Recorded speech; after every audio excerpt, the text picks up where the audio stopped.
What is up, everybody? Welcome into a new edition of the Wishbone Shotgun podcast, sponsored by the Dugout Millwood here on the Sports Insanity Network. I am Mike Rifkin. Football's back, baby. Football is back. Training camps are underway. We get the Hall of Fame game coming tomorrow with the Cardinals and the Panthers. Although I really could care less about the Hall of Fame game. I mean, the quarterback match was phenomenal. Kenny Pickett, Carson Beck, can't wait. Uh, but we are going to start division previews on this episode. We're going to cover both the AFC and NFC West. And I am also going to talk about an article I wrote a couple of days ago for the network that you can find, sportsinsanitynetwork.com. And that's where we're going to start this, start the pod, is with this article. I keep seeing these articles about quarterbacks and coaches under pressure. And I said, you know what? I'm going to make my own list. So here are the 10 quarterbacks coming into this upcoming season who I do think are under a little bit of pressure. So I'll go from 10 being, I'm not really worried. There's not a lot of pressure, but there is still some, to 1 where I think there is a lot of pressure on certain quarterbacks. So we'll go there, do that first. So here it is. We're going to go from 10 to 1, least amount of pressure to the most. And I got to tell you, there are certain guys I thought about putting on here that I'll talk about at the end. But I didn't include guys like Josh Allen or Lamar Jackson because the only pressure for them is to win a Super Bowl. Some of these other guys I want to see take that next step. But anyway, let's get started. 10, I put Trevor Lawrence. And I don't want to be mean to Trevor Lawrence because last year I actually put Trevor Lawrence as the quarterback under the most pressure. When you look at the contract and the situation Jacksonville was in, they really needed Trevor Lawrence to step up. He did under Liam Cohen. I want to see him put it together again. If Trevor Lawrence can put together back-to-back really good years for the Jags, and the Jags, I've heard some people say they're sneaky in the AFC. Listen, I think there's 2 really good teams in the AFC South. I think Jacksonville and Houston, and we will definitely talk about the Houston quarterback on this list. But if Trevor Lawrence can get into that zone where he was at Clemson, then I think the Jags are a very much a potential Super Bowl team. I think right now they might be a fringe playoff team. They got a lot of potential. I also want to see what Trevor Lawrence looks like without Travis Etienne or Travis Chain, wherever he's going by now. I want to see what that looks like because he's had Travis Etienne or Chain since Clemson. So I want to see how that works. So I have Trevor Lawrence at 10. 9 is going to surprise a lot of people, but I'm going to explain it. I have Patrick Mahomes on this list. And Patrick Mahomes has nothing left to prove. He's a first ballot Hall of Fame with everything he's done. But this is the first real serious surgery he's had coming back into the league with after this ACL injury. And let's be honest about Kansas City's offense, guys. It has not been great the last couple of years. Part of that is because I think they've ignored the receiver position. Rasheed Rice is more interested in getting in trouble than he is catching balls. Xavier Worthy had a nice rookie year. Let's see what he can do this year. Travis Kelce, we know this is kind of the end of the line. They did bring in Kenneth Walker to kind of help shoulder the load. And we also know, listen, the offensive line hasn't been great. But if Kansas City's going to get back to where I think they'll be, Mahomes has a little bit of pressure. We need to see him. I want to just make sure he's healthy. That's the most important thing I want to see for Patrick Mahomes this year. He's healthy. So I got Lawrence, Mahomes, 10-9.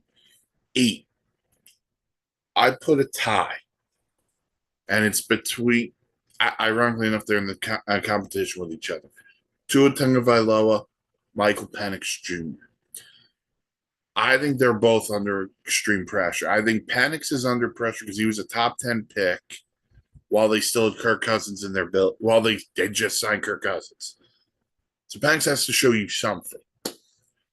Tua has to figure out a way to stay healthy. And if he's good enough, excuse me, how good can this team be? Let's be honest about the NFC South. It is up for grabs. Every year, it is up for grabs. If the Falcons can get consistent quarterback play, we know how good the offense, good the pieces are on this offense. They just made Bijan Robinson the highest paid running back. Drake London got a contract extension. Kyle Pitts got the franchise tag. They bring in Kevin Stefanski. So let's see what happens here with the quarterback position. Because if they both struggle, Penix and Tua, and the Falcons have to go into next year and draft a quarterback, we might be in a yikes situation. 7, Kyler Murray. I get it from the Viking point of view. You're not paying him anything. He's making league minimum. Everything else is incentivized. The Cardinals are paying. Kyler Murray is inheriting an offense here with Aaron Jones, TJ Hawkinson, Jordan Addison, some guy named Justin Jefferson. We know how deadly Kyler can be with his legs. This Viking offense has great receivers. Can he put it on them? How good can this offense be with Kyler Murray? Kyler's another guy here who's kind of playing for his life. Because if the Vikings don't have good quarterback play, there's going to be a free agent or someone out there who goes, I'll go to Minnesota because they know the elite talent. By the way, if you're Kyler Murray, you don't have to outscore everybody in Minnesota. Brian Flores coaches a really good defense. If the Vikings can do what I think the Vikings can do, and again, the NFC North is going to be competitive, and we'll talk about that when we get there in a week or so. Kyler's got an opportunity here to put himself back out on the map. And he can put himself back out there next year as a free agent potentially and cash in somewhere. All right. 6, Baker Mayfield. Remember I said could cash in Minnesota? Yeah, Tampa Bay and Baker Mayfield didn't come to terms on an extension. Whatever the reasoning is, there's a lot of he said out there in the media. Look, Baker got hurt at the end last year, and that was a big reason why the Bucs, let's be frank, they choked away the NFC South to the Panthers. But before that, Baker was an MVP candidate. Let's not forget that. Baker Mayfield was up on everybody's radar as an MVP candidate, and then they just fluttered down the stretch. It didn't work. He was banged up. The receivers were banged up. But now you come into this year, I think Baker's got some pressure here to prove something. I think Todd Bowles has a lot of pressure here to prove something. Let's see what Tampa Bay does here in 2026. Love their roster. 5, this is the easiest one I think I could put out there. It's Dak. And look, you're guaranteed at least one more year of CeeDee Lamb and George Pickens together. Can Javonte Williams stay healthy? The Cowboys had a massive offseason on defense. Can they be the team of the NFC? They haven't been to an NFC title game in over 30 years. Look, Jerry's hyping them up as he does every year. I'm in believe it when I see it mode, but let me be honest with you. Dak has to put up or shut up this year. This is a big year for Dak Prescott. 4, Caleb Williams. And this is, again, a mindset. Because, listen, I think Caleb Williams last year was phenomenal. Go watch the playoff games he played against the Packers and the Rams. He was awesome. My thing on Caleb Williams is going to be this. Is there another level he can get to? Because if there's another level, sorry about that. If there's another level he could get to, Caleb Williams, he's got the Madden cover.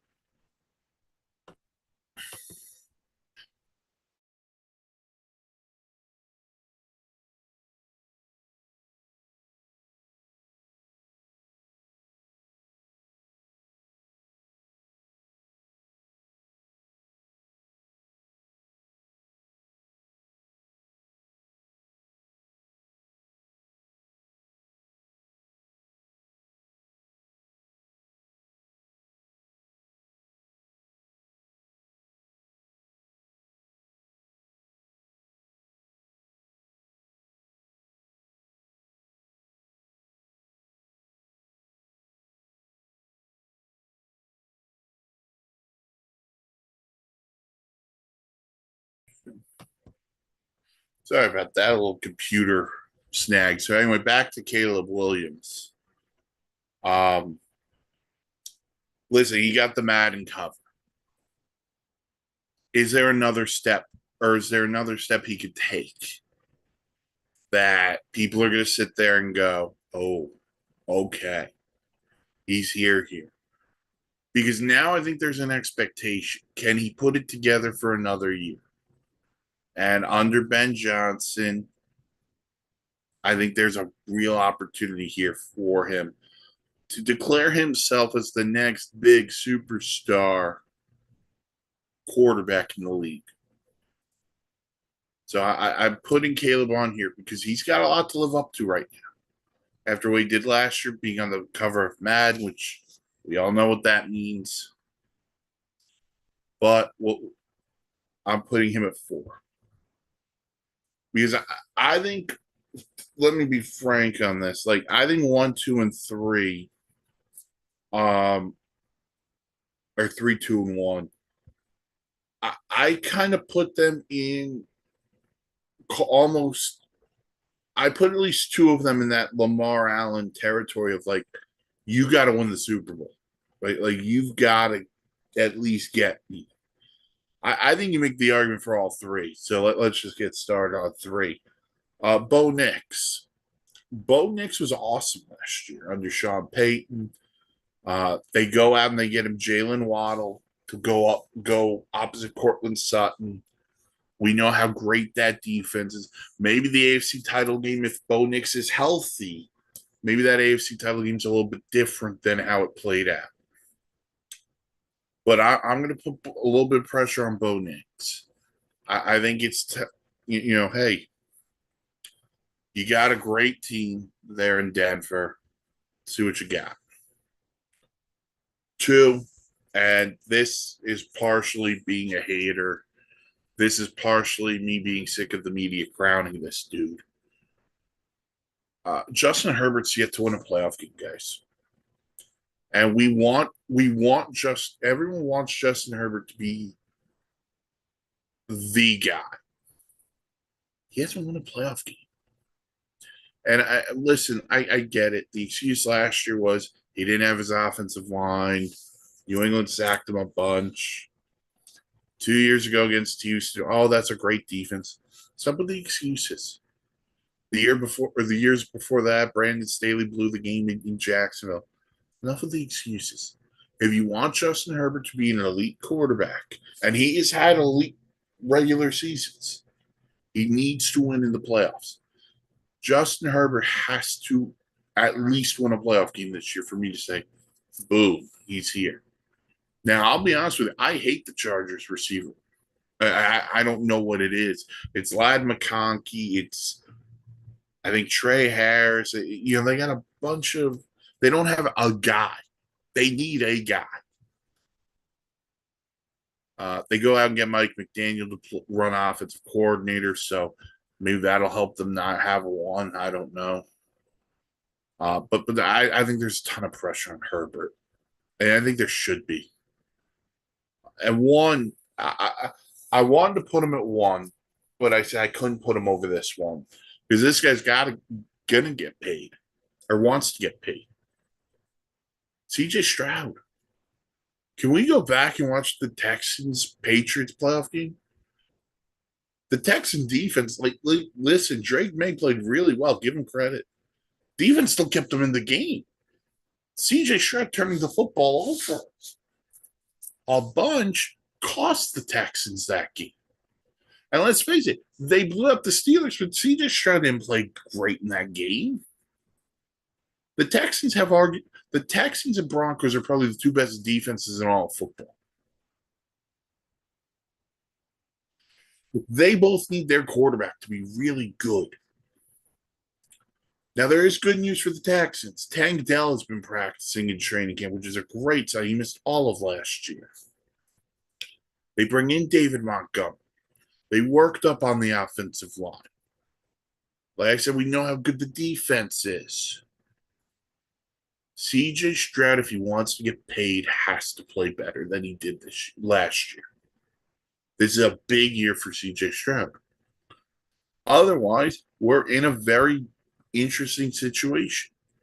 Do you pay him and hope he gets better? Or do you go out and get a guy who you think could help you win the Super Bowl? It's a really interesting dilemma there in Houston. So again, 10-1. Trevor Lawrence, Patrick Mahomes, the Tua Penix combination in Atlanta, Kyler Murray, Baker Mayfield, Dak Prescott, Caleb Williams, Bo Nix, Justin Herbert, CJ Stroud.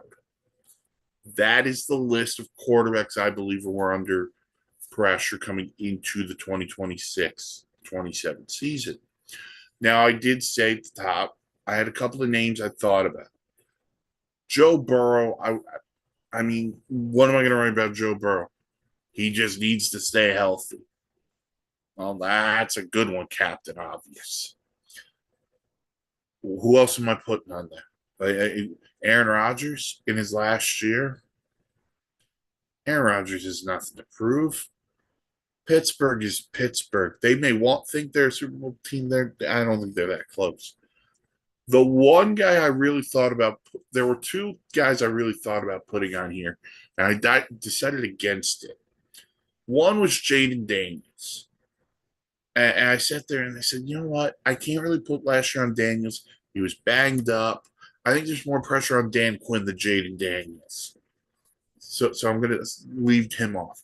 The other guy I really thought about, and again, I kind of weighed it, and I go, I don't know if I could put him here. I thought about putting Jared Goff on this list. And I say that with all due respect to Jared Goff and to the Lions, because I felt the Lions took a massive step back last year.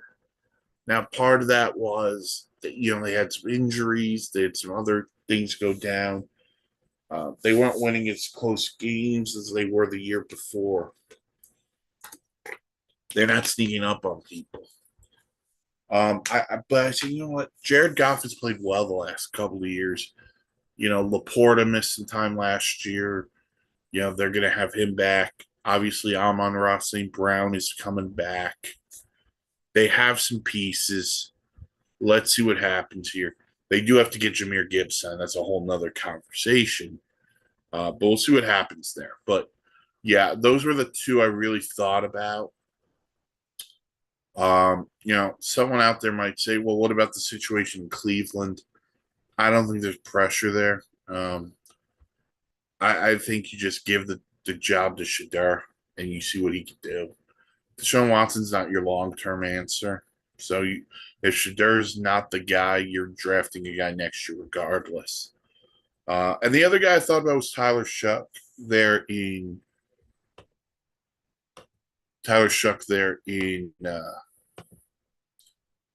New Orleans. I thought about putting him on the list, but he played really well down the stretch, so give him credit. We'll see what happens there. Okay, Western Division previews.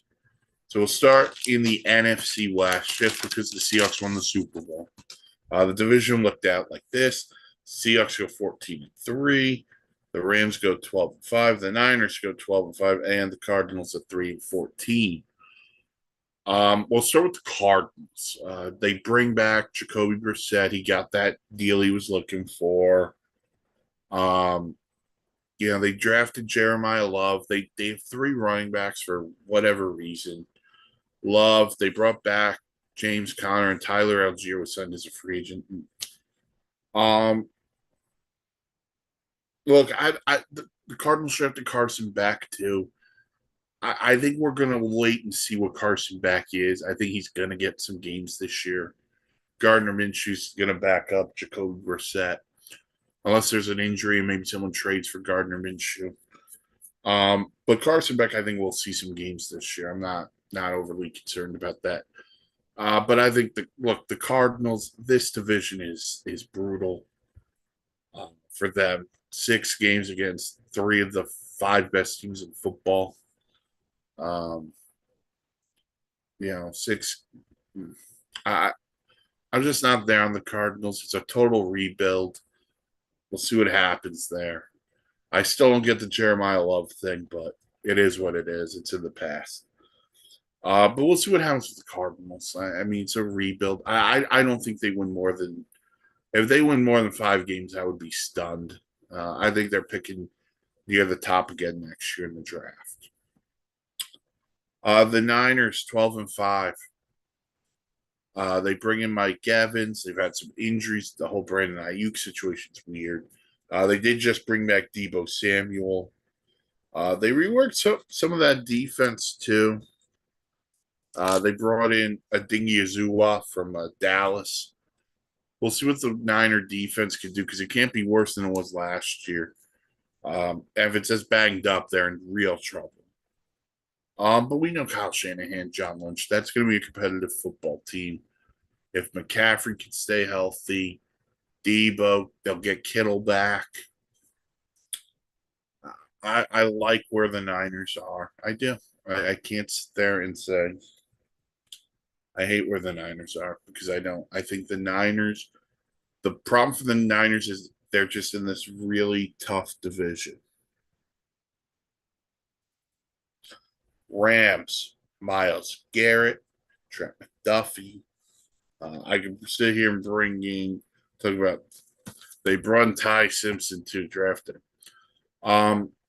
Look, the Rams are the team. They are them and Seattle. That was a back and forth NFC title game. We know Matthew Stafford's elite. We know the receiving duo is elite. Kyron Williams has been really good. They may even get Aaron Donald out of retirement after trade for Myles Garrett with McVay and company. They are an all-star team. They are going to be fun to watch. They always are. Is this a last stand situation for Stafford? We'll have to wait and see. But you like where the Rams are as a football team.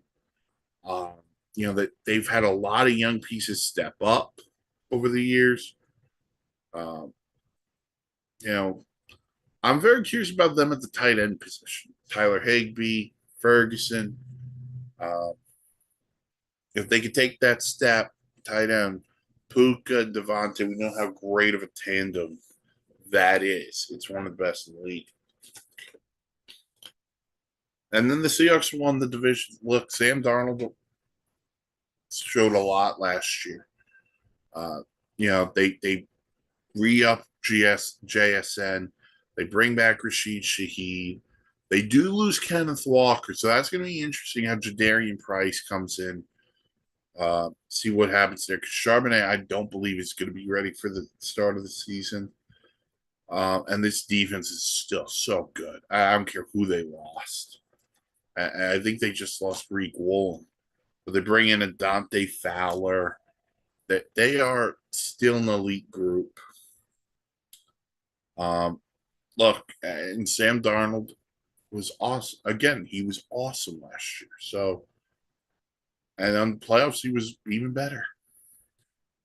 So if we're going to line this up, just prediction wise, I'll go from last to first.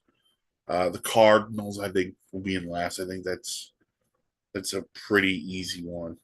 I'm going to go with the Niners. I'll give full playoff predictions after I'm done with the divisions. I do think the Niners are probably a wild card. I think Seattle is also a wild card, and I think the Rams win the division. I think the Rams, this is the year the Rams win the division. We'll see what happens. But they're the team I like right now. AFC West. The Raiders last year went 3-14, had the number one pick. Chiefs at 6-11, Chargers 11-6, and the Broncos at 14-3. So the Raiders, they spent a ton of money. Tyler Linderbaum, they used some receivers, they upgraded parts of the defense. They bring in Clint, I think was it Clint Kubiak? The Seattle offensive coordinator is now their head coach. Obviously, Fernando Mendoza was the number one pick. But Kirk Cousins looks like he'll start the season, which I think is the smart play. Big Kirk Cousins guy. So, listen, the Raiders won 3 games last year. Maybe they double it to 6. I don't think you can expect that big jump.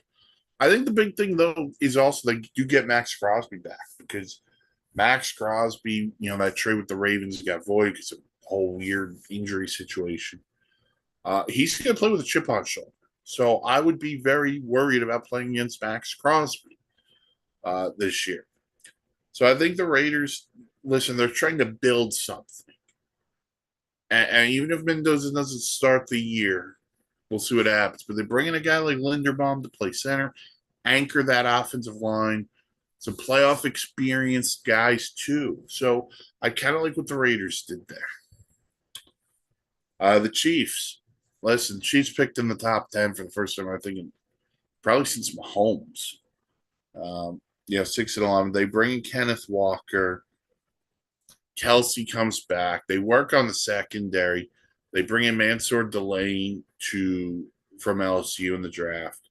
They bring back L'Jarius Sneed. Alohi Gilman from the Chargers comes over. Listen, I think the Chiefs are going to be fine. I really do. I think while we could talk about the Chargers, we could talk about the Broncos, we could talk about the Ravens and the Bills. Like the Chiefs are sitting there being like, okay, we can fly under the radar. And they're okay with that. You want to just talk about Travis Kelce, Taylor Swift, they're cool. They're cool with that. I'm big on the Chiefs this year. I think they are going to return to the playoffs, and I think they are a massive threat in the AFC once again. Especially if they can get Rice and Worthy to stay on the field. I really like the Chiefs. If they can't, we'll see what happens. But I think that's the key for the Chiefs. If their receivers can stay on the field, because that's where their Achilles heel is, in my opinion. And that's kind of been their Achilles heel for a few years. And I don't know why they keep ignoring it, but it is what it is. The Chargers went 11-6.